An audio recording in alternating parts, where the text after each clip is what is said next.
All right. So, what questions do you have for me? Last week of the regular season. What's your kind of plan this week as far as balancing Thanksgiving with practicing and getting ready? Just going to win the game. That's what we want to focus on: winning the game, doing whatever we can to win the game. And I think only thing that will be changing is practice a little bit earlier on Thursday, so the players can get out to their families and we'll know where all our guys are at, whether they'll be at coaches or teammates' homes. All the players will be taken care of that day, and expect them to eat a lot and probably not participate in the Black Friday shopping. But other than that, we're got to prep and work hard, and looking forward to today's meetings and practices because I think there's a lot of things that we can improve on, and looking forward to getting that done today.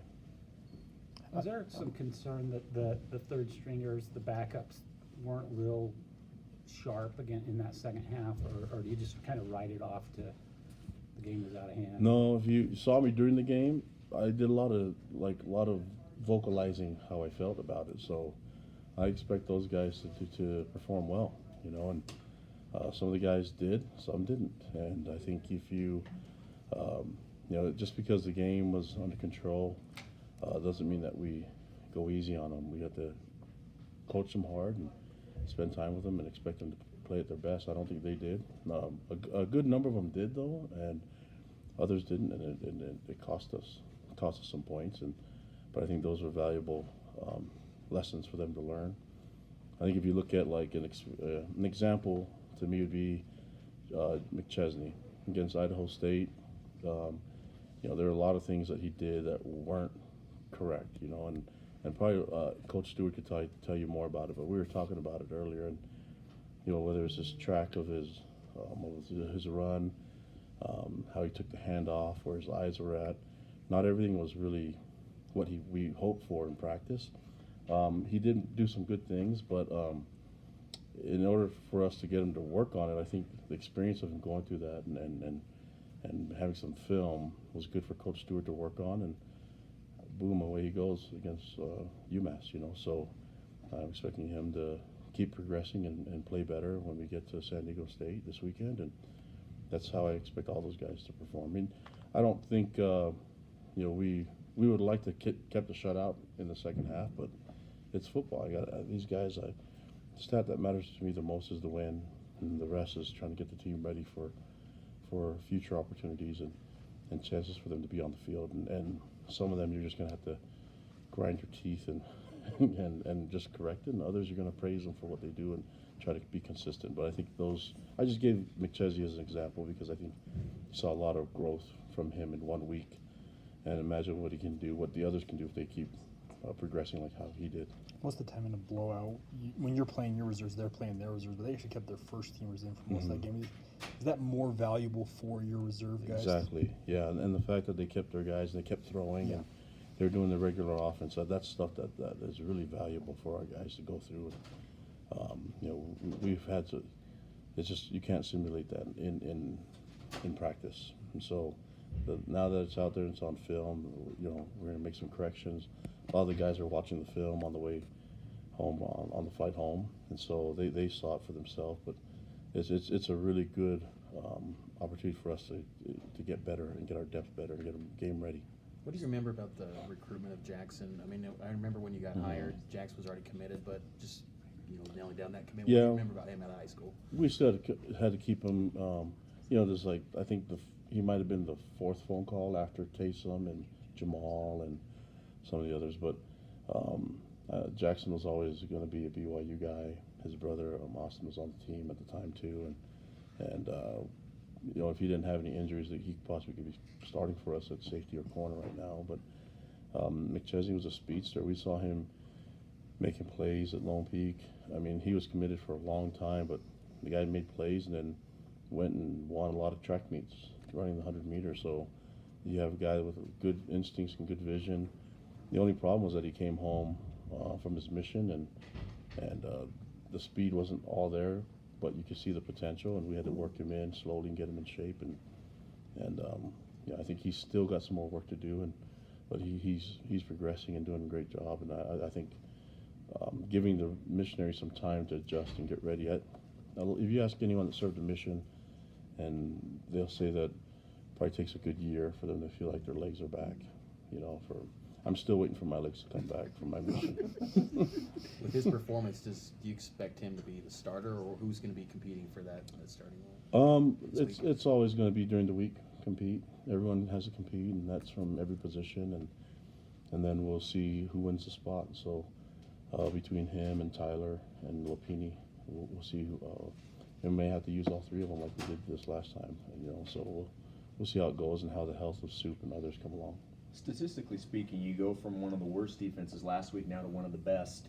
What makes the Aztec defense so good? Rocky Long is a good coach. He's been around and he's coordinated some great defenses, and he's been head coach of some great defenses, and so he has tons of experience. And I look at like the coaching staff. They have a lot of experience on their coaching staff. Guys have been head coaches and have been a lot of different places. So experience-wise, you can tell they're well coached, and you can tell that they're tough, and they take the same personality that Rocky Long has, and we expect their best shot. Said every week, we just got to make sure they get ours as well. So it's going to be a fun opportunity for us to empty our tanks and just worry about this game and finish it off the right way. What are you going to do about your kicking woes? Just keep competing and see what happens. I mean, he hit the upright, so that's a positive. That means he's not like missing it by too much. But we believe in our kickers, and it's a long season, and there's a lot of things that go into it. We'll just compete and see who's going to be our place kicker, and maybe the dual duty of being a punter and place kicker is hard. I mean, I think I've only been part of one team that's done it, and that was Louis Dakota, who was All-American. So it might be something that's really hard for him to do, but regardless, I think he's going to have to keep working and keep competing, and we'll be okay. You say woes like it's like we've never made a field goal before. I think he's missed a couple. Yeah. The guys in the NFL get paid a lot of money, and they're still missing them. So it's the woes are all part of football. San Diego State used to sort of serve as a rivalry game for BYU. What are sort of the memories that you remember from back in the day going up against the Aztecs? I remember going to San Diego and having warm weather, and even when it rained, it was nice, and so that was a positive. And I remember playing in a time like this, like November, when it's about to snow, and we're heading to the sunny California. So looking forward to it. I also remember that we had a lot of players, a lot of fans in that area in Southern California. So I know that there'll be a lot of support there, and looking forward to the game. I think I've always remembered the athleticism and speed San Diego State's always had, and it's been that way for a very long time, and looking forward to the matchup. What shows up on film in regards to San Diego State's offense? Yeah, they're a tough running team. I mean, I think they've had, since Rocky's been there, they put some NFL running backs there, so that they've had some. They have a great scheme, and I think they want to run the ball. That's what they want to do, and we've had some issues with it in the past, and we're looking forward to seeing how we match up this weekend against a power. And they're a power run team. They'll do a lot of power and counter and things that are downhill, and so I think there's going to be a good challenge for our guys, and hope our D-line's ready for it. I think they will be. So last week when you had the contract extension, every player, every assistant coach gave the thumbs up. What's your secret? Why do people like you so much? I know you like me too, right? So yeah. I don't know. I'm sure there's some that don't. You make it sound like you've checked with everyone to see if they like me or not. I've never heard a person say a bad word about you. So. I mean, I'm just gonna be myself, and that makes me feel good. Thank you. But I value getting to know people, and I may not agree with everybody, especially if they're critical of me. But I'm not gonna shy away from someone that is. I think it's okay to have conversations. I've had debates over the Lakers and Jazz for a long time. Michael Jordan, LeBron. I'm always open for that. So. I don't have to be right all the time. And if you ask my wife, I'm rarely right. So, but I do value just getting to know people and finding out how they genuinely feel about things. You know what I mean? And I try to give as much feedback as I can about myself and just interact. I think that's part of life. That's why we're here, And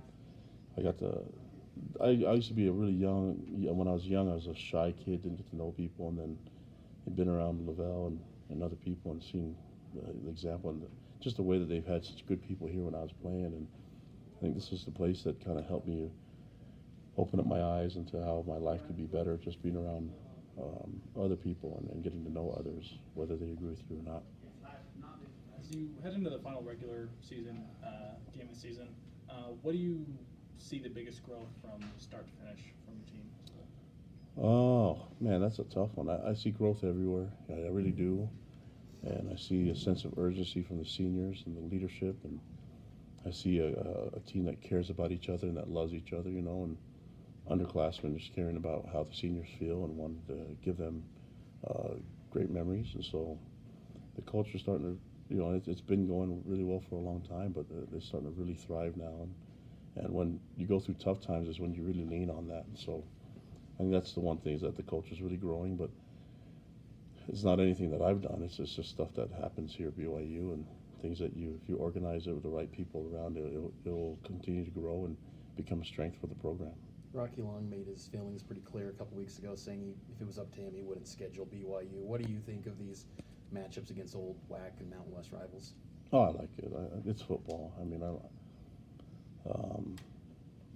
I didn't know he said that, but that's okay. We'll play this weekend, and I know Rocky.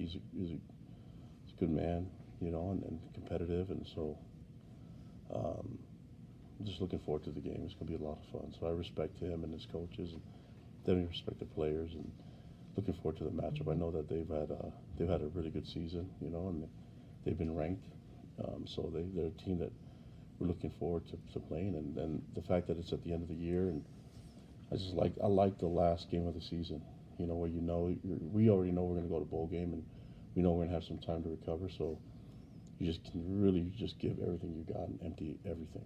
You guys have thrived in what you call tight spots. How do you what maybe are the challenges when you're a team that's now on a winning streak and you're having a lot of success? Well, I think you just create the opportunities for them to understand what opportunities they have in front of them, rather than fear-based things. We're looking at the opportunity to go out and win another game and play for the seniors and play in front of our fans, and a lot of guys are going to be close to home there, and so we're looking at opportunities, the opportunities that present itself with this game, not any threats that they pose. So that's the main thing. The Hawaii Bowl, your opponent hasn't been determined. Mm-hmm. Do you have any preference? It could be from the Mountain West, the AAC. Do you have any care at all about that? Yeah. Let's play a couple games there. I'll be happy to do that. So, yeah, it doesn't matter to me. I trust the bowl game will choose a great opponent, and just looking forward to that matchup after this one. But yeah, there's a lot of really good teams out there that could be that we could face, and just thankful that we got this opportunity to play that game. A number of your future schedules have California teams at the end of the year, like San Diego this year. You got SC and Stanford. How important is California for you guys in recruiting that state? I think Tom Holmo's a California boy, so it made sense that you just end the season in California. I think that's good for us, and I don't mind it. So I don't know if that was planned or anything, but that's probably a question you can ask Tom. But I don't mind it. I like it. How important is the state, like in terms of prospects in California, in terms of your guys' recruiting efforts? Yeah, I think for us, it's a different dynamic with recruiting. I mean, we have to recruit guys that fit everything. I mean, it's and a lot of them we'll find within the religion, but there's a lot of guys that we found that are not members of the church that actually live this lifestyle and love being in a prestigious academic school. And so we just have to get out there and recruit them all. And a good number of them come from California, Utah, Idaho, and on the west side. And then we also have some that we can reach out to that are in the members. And like I said, we take member referrals all the time. So fast guys in your ward, let us know, and big guys, let us know. With the win on Saturday, you have an opportunity to get to 8 regular season wins after starting 2-4. What does that mean to you to be able to have played the way you have had over the last, several weeks? I'm just not thinking about that right now. We're just thinking about the chance to play another game. And I don't think our guys really worry about the record as much as how well they're playing right now, and it's a lot of fun. The guys are growing and getting better, and we're able to do it with some wins in our pocket, you know. So I think we just focus on this one being the last game of the year, and just praise our guys for giving another opportunity to play together. But really looking forward to this week and having gratitude this week. It just makes sense that we're in a great spot and just keep playing. You mentioned McChesney earlier. Who are some other young guys that got some opportunities that stood out to you in your film evaluation? Ben Bywater. I think Keenan Peely was a little banged up earlier. There's a lot of guys. I think if you just go down the list and see those that were freshmen and sophomores that played, I would say, I'm trying to think of others. I mean, it's always good for Max Tooley and Peyton Wilgar. All those guys are younger. We have a good young team, but we are able to get some young safeties in the game too. And so I can't really think of anybody. I mean, just go down the list. I think a lot of them, the ones that haven't played in games, that have only played in the four, those are the ones that I'm talking about. But there's also a lot of freshmen that have, whether they've been banged up or not, they're getting some significant time now. Last couple questions? Or not? That's We're it. done? Thanks, guys.